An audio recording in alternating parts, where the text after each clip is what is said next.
ওজনে দিবে, পালায় দিবে, দেওয়ার পর আবার কেমনে কেমনে যেন ওইটা নিচে রেখে দিবে, কারণ ওইটা তার রিজিকে নেই, ওইটা আপনার রিজিকে লেখা আছে। জোরে বলি সুবহানাল্লাহ। এই রিজিক নির্ধারণ করে দিয়েছেন কে?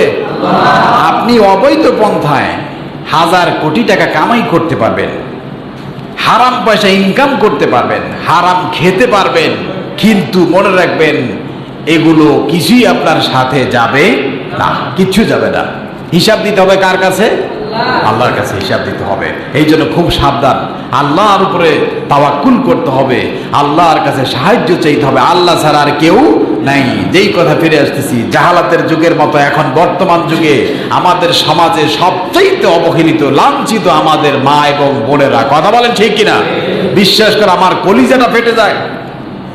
আমরা মুসলমানরাও হিন্দুদের মতো আমরা মুসলমান মেয়েদেরকে, আমাদের স্ত্রীদেরকে আমরা নির্যাতন করি। কিভাবে? কথা দিয়ে নির্যাতন করি, আঘাত দিয়ে নির্যাতন করি। তুমি অফিসে চাকরি করছো আর সে তো ঘুমিয়ে নেই। কথা বলেন ঠিক কিনা?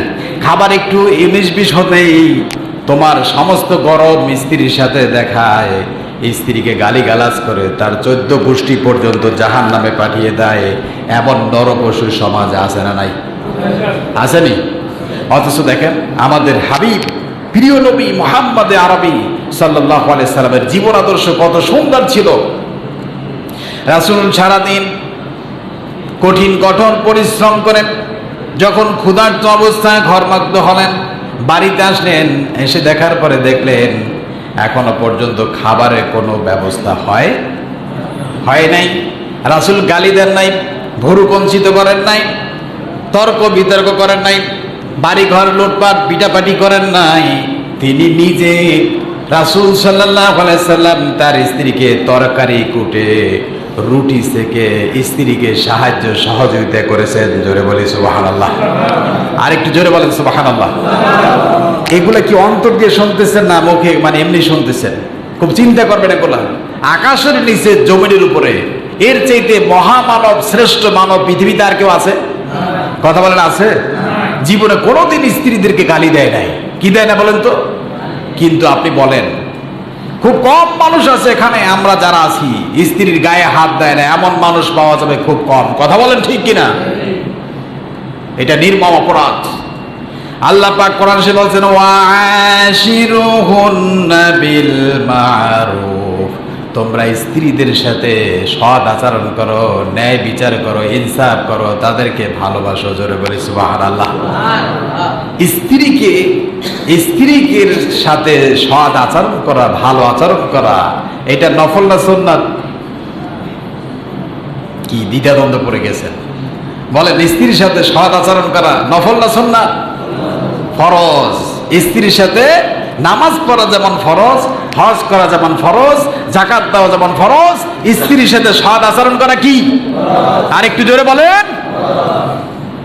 আল্লাহু আকবার, কত কঠিন। এই যে বুড়ো হয়ে গেছে, ইফতার আসে নাই শ্বশুর বাড়ি থেকে, শাশুড়িও বেঁচে আছে, অল্পিনের মতো গুতাইতে থাকে, এই রমজান মাস আসতেছে এখন এই ইফতার আসে না কা? কথা বলেন ঠিক কিনা? কোরবানি আসতেছে, আগেই বলে হ্যালো বেয়াই সাহেব নাকি? হ্যাঁ এই তো কোরবানি আসছে, কেবল কি করা যায়? বেয়াই বেচারা গরিব মানুষ কি করবে? কিস্তিতে টাকা উঠাইয়া ছাগল একটা পাঠায় দিছে। ছাগল দেখে বলতে, ছাগল কেন গরুর রান আসলো না? কথা বলেন ঠিক কিনা? এগুলো হালাল না হারাম? এত আসতে বললেন, হালাল না হারাম? মানুষদেরকে চেয়ে খাওয়া, আত্মীয়কে কষ্ট দিয়া খাওয়া, কুত্তার গোশত খাওয়া এর চাইতে নিকৃষ্ট। কথা বলেন ঠিক কিনা? সবচেয়ে নিকৃষ্ট জিনিস এগুলো। এগুলো নিয়ে সংসারের ভিতরে শান্তি না অশান্তি? জোরে বলেন অশান্তি।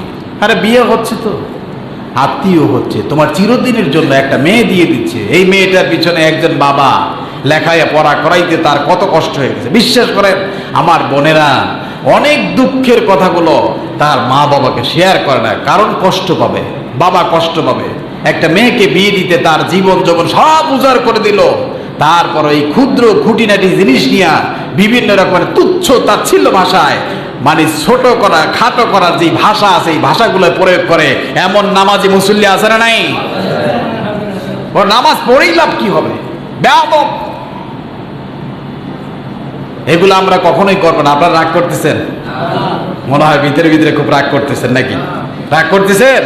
রাগ করিয়েন না। এগুলো আমি সত্য যেটা এটাই বলতেছি। আমি এটা থেকে বেঁচে থাকবো, আমি আল্লাহর কাছে মুক্ত হয়ে যাব। কথা বলেন ঠিক কিনা? আল্লাহর এই পুরুষ